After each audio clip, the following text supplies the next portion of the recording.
எல்லாருக்கும் வணக்கம். இன்றைக்கி என்ன வீடியோனா, கிராமத்து கறி குழம்பு வைக்கிறது எப்படின்னு தான் பார்க்க போகிறோம்.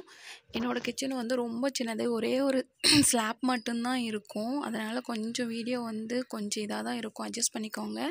ஃபஸ்ட்டு வந்து கொஞ்சம் கொத்தமல்லி, 2 வரமிளகாய், கொஞ்சோண்டு கருவேப்பிலை போட்டு கொஞ்சம் நல்லா ரோஸ்ட் பண்ணி, அதாவது சிம்மில் தான் இருக்கணும் கேஸு. அப்படியே சிம்லேயே வச்சு லைட்டாக ரோஸ்ட் பண்ணி மிக்ஸி ஜாருக்கு வந்து சேஞ்ச் பண்ணிக்கோங்க. கல்லில் ஆட்டுறதுனாலும் ப்ராப்ளம் இல்லை, மாற்றிக்கோங்க. நெக்ஸ்ட்டு வந்து சின்ன வெங்காயம் ஒரு 30, பூண்டு ஒரு 20, அப்புறம் கொஞ்சம் ஒரே ஒரு தக்காளி பழம், அப்புறம் கொஞ்சோண்டு கருவேப்பிலை, அதை மட்டும் நல்லா ரெடி பண்ணி வச்சுக்கிட்டு அதை அப்படியே மாற்றிட்டு, நல்லா எதுவுமே நீங்கள் போட வேண்டாம், ஆல்ரெடி நம்ம ரெடி பண்ணி வச்சுட்டோம். இது வந்து லைட்டாக வதக்கிட்டு கொஞ்சோண்டு எண்ணெய் ஆயில் சேர்த்துக்கிட்டு லைட்டாக வதக்கிடணும். வதக்கிறதுக்கப்புறம் லைட்டாக வதக்கிக்கணும். அப்போ வந்து வெங்காயம் வந்து லைட்டாக ப்ரௌன் கலர் சேஞ்ச் ஆகும். அப்போ வந்து நீங்கள் கருவேப்பிலை கொஞ்சம் ஆட் பண்ணிக்கலாம். ஆட் பண்ணிட்டிங்கன்னா போதும். நெக்ஸ்ட் வந்து நல்லா ஃப்ரை பண்ணிட்டிங்கன்னா கொஞ்சோண்டு கொத்தமல்லி தழை, இஞ்சி, அவ்வளோதான். வேறு எதுவுமே நீங்கள் சேர்க்க வேண்டாம். அவ்வளோதான். நல்லா ஃப்ரை பண்ணிவிட்டு ஆற வச்சு நல்லா மிக்சியில் போட்டு அடித்து எடுத்துக்கோங்க. கொஞ்சம் கிச்சன் இதாக தான் இருக்குது, ஏன்னா ஒரே ஒரு ஸ்லாப் தான் இருக்குது. ஏன்னா வாடகை வீடு எப்படி இருக்குன்னு எல்லாருக்குமே தெரியும். அது வந்து ஒரே ஸ்லாப்பில் வந்து பாட்டில்ஸு, கேஸு எல்லாமே வைக்கிறதுனால கொஞ்சம் இதாக இருக்கும். எனக்கு வீடியோ ஃபிக்ஸ் பண்ணுறது கூட இடமே கிடைக்காது, ஒரே ஒரு ரூம் மட்டும்தான் இருக்கும். அதனால் கொஞ்சம் அட்ஜஸ்ட் பண்ணிக்கோங்க, கொஞ்சம் கிளியராக இல்லைன்னா. அப்புறம் கொத்தமல்லி தழை போட்டு நல்லா ஃப்ரை பண்ணிவிட்டு கொஞ்சோண்டு கடலை, அந்த வந்து குழம்பு வந்து கொஞ்சம் கெட்டியாகிறதுக்கு வந்து எப்பயுமே கடலை நீங்கள் இல்லைன்னா அரிசி கூட சேர்த்துக்கலாம். கடலை இல்லாத பட்சத்தில் நீங்கள் அரிசி போட்டுக்கிடுங்க. அரிசி போடும்போது கொஞ்சம் கட்டியாகவும் ரொம்ப கெட்டித்தமாக வரும். இதாக இருந்தால் கொஞ்சம் கடலை சேர்த்துனாவே நல்ல டேஸ்ட் கொடுக்கும். அவ்வளோதான். அதுக்கப்புறம் வந்து கொஞ்சம் லைட்டாக மஞ்சத்தூள் நல்லா போட்டு ஃப்ரை பண்ணிக்கோங்க. நல்லா ஃப்ரை பண்ணிங்களா, அதெல்லாம் சேர்ந்து ஒன்றா மிக்ஸ் ஆகி ஒரு மாதிரி அப்படியே வீடே ஒரு மாதிரி மணக்கும். அது எல்லாத்துக்குமே தெரியும், கிராமத்தில் செய்கிறவங்க தெரியும். சிட்டி சைடு எப்படி செய்வாங்கன்னு தெரியல. மேபி சிட்டி சைடு வந்து ரொம்ப ஒரு மாதிரி கிரேவியாக தான் செய்வாங்க, டைரெக்டாக போட்டு எல்லா மசாலாவும் ஆட் பண்ணி கிரேவியாக தான் செய்வோம். ஆனால் இது வந்து எங்கள் அம்மா ரெசிபி, எங்கள் அம்மா செய்கிற மாதிரி தான் நான் செய்வேன். எங்கள் அம்மா எப்பயுமே இதெல்லாம் போட்டு நல்லா வதக்கி ஆட்டி தான் செய்வாங்க, கல்லில் ஆட்டி தான் செய்வாங்க. இப்போல்லாம் யார் கல்லில் ஆட்டுறாங்க?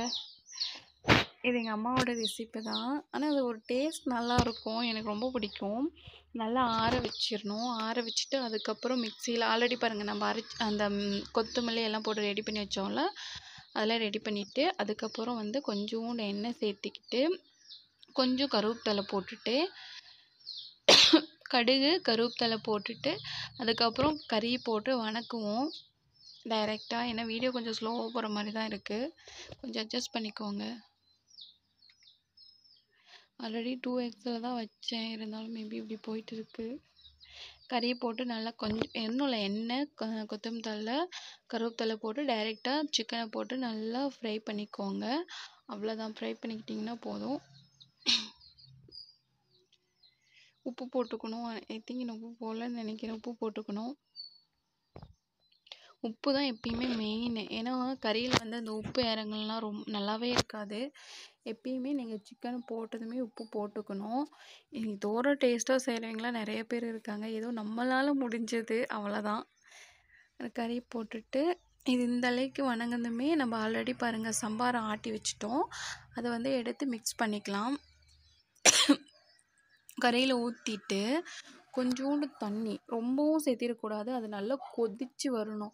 அது கொதித்து வந்தவாட்டி அதில் பாருங்கள் அந்த தண்ணி சாறு குடிச்சிங்களா கூட சளி இருமல் எதுவுமே இருக்காது, ரொம்ப நல்லாயிருக்கும். அது சளி காய்ச்சலுக்கெலாம் நாங்கள்லாம் எப்பயுமே அந்த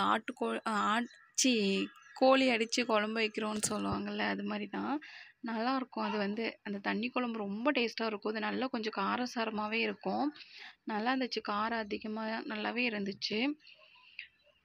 நல்லா ஃப்ரை பண்ணிவிட்டு கொஞ்சம் தண்ணி ஆட் பண்ணிவிட்டு நல்லா கொதிக்க விட்டிங்கன்னா கிராமத்து கோழி குழம்பு ரெடி ஆயிரும். அவ்வளோதான்.